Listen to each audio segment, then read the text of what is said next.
name's Robin Lambert, I'm 19 years old and living with cerebral palsy, but you guys know me as the T-Rex, and you're watching My T-Rex Life. Okay guys, today I'm going to do another disability narrative review of 3 films that I've watched lately with a disability-related theme or characters. AKA, Robin recently got Netflix, she really loves to watch movies, we're turning this into a vlog. The 3 films that I'm going to review today are The Intouchables, which I recently rewatched, The Finishers, and The Fundamentals of Caring. Now, starting with The Finishers. This is a French film with subtitles based on the true story of a father and son duo who compete in triathlons together. The son has severe cerebral palsy. So the dad wanted him to be able to experience the, exhilaration of a triathlon and that freedom and just being out in nature and such. So he figured out a way that he could ride with, push and pull his son through the 3 stages of an Ironman: the swim, the bike, the run. For me, I think this film is probably the most well-rounded of the 3 films. Mainly because the disabled character, the teenage boy in it, is played by a disabled actor with CP, so therefore, for me, it was one of the most authentic portrayals of disability. Not only that, but there are several other characters, major and minor, that have disabilities that are also played by disabled actors, which is just bloody awesome. The film also tackled some other issues that I can relate to very much as a disabled person, which I'll go through now. The first thing that I really enjoyed about this film is it showed disability as the complex thing that it is. It showed how it could put strain on relationships and how, relationships can be affected by disability. One example is that the father struggles to relate to the son because he's a very active, physical person and his son can't do that, so he feels like there's a bit of a barrier in between them. But the mother, takes up the usual caring role. But what I love about the mother-son relationship is that it goes through the process of showing people that, parents take on this extra role when they become a parent of a disabled child. Because their role as a parent will probably go much longer. So they'll still be helping their children do things quite often for a longer period of time. So there's this one scene where the mother's helping the son take a bath, and they're just sitting there, and she's helping him, but they're just having like a completely ordinary conversation. They're making jokes, and they're just chatting about life, which I absolutely loved because it's so relatable to me as a person with a disability. I've had surgeries late in my life and things like that where I've needed my mom to pretty much be my carer and do a lot of things for me, but it's never been weird or awkward, or there's never been this aspect that I've lost my dignity, because we've had such a strong relationship, and she's cared for me in that way right up from when I was born, and to some extent she still helps me out with things today that I guess you wouldn't usually expect a parent to be helping out their child with at this age. So sometimes movies, I think they try and make jokes around that topic and stuff to make it less awkward and more relatable for the audience, but I think this just showed it in a really natural and raw and truthful way, which I really appreciated, and I think it was just as relatable when it was presented in that way. It also tackled the infantilization of disabled adults and young adults. There's one scene in the movie where this old woman comes up to the main character and is like, "Oh, little Julian, all by himself, are you going to see your mother?" And this kid's just clearly just going shopping or going to meet a friend or something. And it's just it really tackles this notion that people with disabilities are childlike and naive. And I've experienced this in my everyday life. People come up to me and talk to me like I'm a child or treat me like I'm a child when I'm 19 years old, I'm an adult. And basically he just drives away and is just fuck you. And this also made me chuckle because, usually when this happens to me, I try and be polite and respectful, because I realize that this this preconceived idea that they have of disability is formed somehow from what we've been shown in the media or misconceptions and things like that. So they essentially, I guess, maybe don't know any better. But sometimes it just becomes too much and you're just like, you know what? No. I'm going to be rude, I'm going to be abrupt, and I just want to carry on with my day. And it also tackled the notion that people with disabilities are sick. Now, I've mentioned this in some of my previous videos. Yes, there are people who are disabled through chronic illness, who are sick, and who do have a lot of health concerns and things like that. There are also some congenital disabilities where there are health issues attached to that, but a lot of people with congenital disabilities, like cerebral palsy in the movie, are not sick. We just have physical impairments. That's not to say that, there aren't fatigue and pain factors related to the disability. But we're not sick and we're generally, pretty healthy. So there's this one point in the movie where a waiter comes up at a restaurant when they're having a family celebration and says, oh, does he need a special dish? And he basically goes, I'm disabled, I'm not sick. Which I, again, really related to. I think that's a reason why me, myself, as a person with a congenital disability, gets a lot of pity from people, which I hate. It's because they think I'm suffering and because they think I'm sick. Which is not the case. I just have physical impairments that I've had all my life. The last thing I loved about this movie is actually not disability related, it was the soundtrack. The soundtrack was amazing. I think it fit the movie perfectly. It was very atmospheric and it was just a big bonus for me.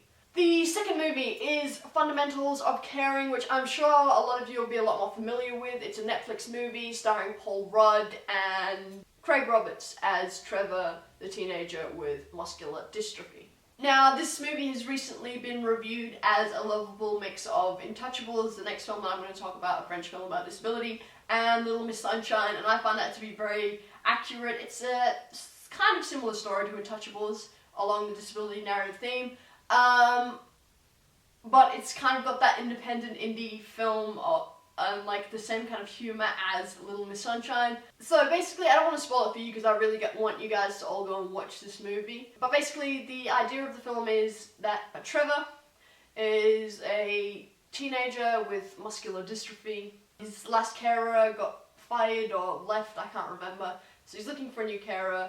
Trevor comes in, he's had some tragic things happen in his past, which you will learn about throughout the movie.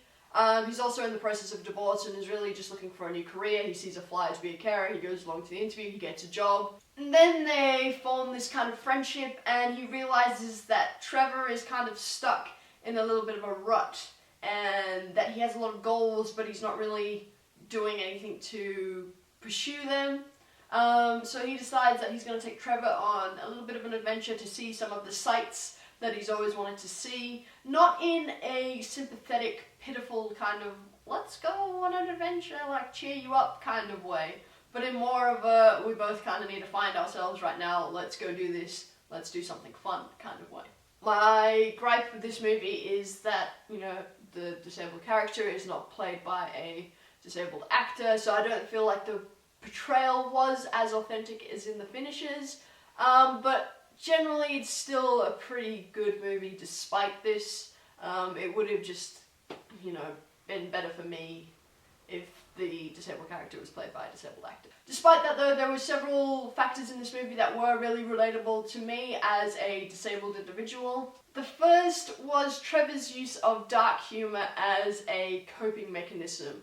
He would basically play pranks on his carer related to his disability, and he would also, kind of take the mick out of himself as a disabled individual, sometimes getting quite dark with his humour, and I think that's something I can definitely relate to, and I'm sure a lot of other disabled people can. There's so much awkwardness around disability, and it's such a complex thing that sometimes the easiest thing to do is to just use humour to tackle that, and that's something I do frequently. Most of my jokes are disability related, most of my jokes are taking the piss out of myself, so that was very accurate for me. Another thing about this movie was the helicopter overprotective parent. Child has a disability. She believes that it's her mission to do everything possible to keep him safe, which is every parent's mission, but I think when someone has a disability, this can often be heightened. But at the end of the day, it's getting in the way of Trevor experiencing a normal teenage life, and he's not doing things that he really could be doing. But it also, you know, shows you how a parent can get to that state and how easy it is for a parent to do that, which I totally understand. But it shows the reasons why we also need to break that, and we need to show parents with disabilities that we are individuals and we can do things for ourselves and not to stress so much. And the final big thing about this movie for me was the whole Trevor being stuck in a rut. Now when you have a disability, especially a severe one, mine's not severe, but especially when you have a severe disability, there is a lot of planning that goes into just everyday life. Everything takes a lot of planning. Even for myself, you know, if I want to go out certain places, I have to, you know, see if they're accessible. There's certain things I can't do. There's, you know, it just takes a lot of planning. Like if I'm going out of my wheelchair, am I going to be able to catch public transport? Am I going to be able to get in this building? Blah, blah, blah, blah, blah. And then, obviously, if you have a more severe disability, there's things on top of that, you know, am I going to be able to take my medication? Am I going to be able to take my extra equipment? Blah, blah, blah, blah, blah. But this extensive planning sometimes gets you to just find comfort in a routine, which I, again, have definitely fallen into after, you know, certain periods of sort of surgeries and things like that where I've been a little bit isolated. You definitely fall into that routine and you just find comfort in that. So it also shows us sometimes the need for other people to come into our lives and to question what we're doing and to question if we're really doing everything that we want to do and if there's more that we could be doing that we would enjoy, which again I definitely find very relatable. So yeah, Fundamentalist Caring gets a tick from me. Go watch it, let me know your thoughts. The last movie is The Intouchables, which is another French film, which I would hope you would have all seen by now. It's an older movie, not really old, just like a couple of years old, but it is just amazing. It is literally one of my all-time favourite films, and not just because it's a disability movie, it's just beautiful, and it's a really heartwarming story.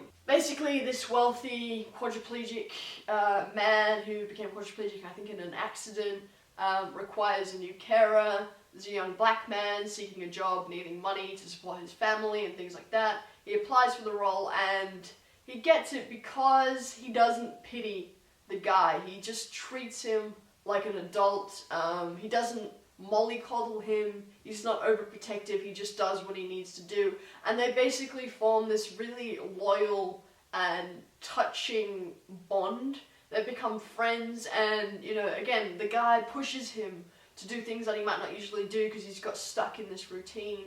But then the disabled character teaches him a lot about empathy and personal struggle, but at the end of the day, it's just two unlikely people that have become friends and have had this beautiful bond, which is what I really liked about it. Yes, disability is kind of a vehicle for the story, but it's really more about friendship and how loyalty doesn't always come in the ways you might expect it. And, you know, friendship isn't always found where you might think. And again, it really just tackles this whole issue of that disabled people are fragile and need to be, you know, mollycoddled and wrapped up and sort of taken out of society. So yeah, I really enjoyed it. And again, it's just beautiful cinematography, really well shot. It's just a beautiful film. So definitely go check out this movie. 10 out of 10, 100%. Again, the only downside of it is the disabled character is not played by a disabled actor, which I've talked about in previous movies, why I have a problem with that. I hope you guys enjoyed this review. Please go check out these movies. Let me know what you think. But most importantly, guys, remember to stay shiny.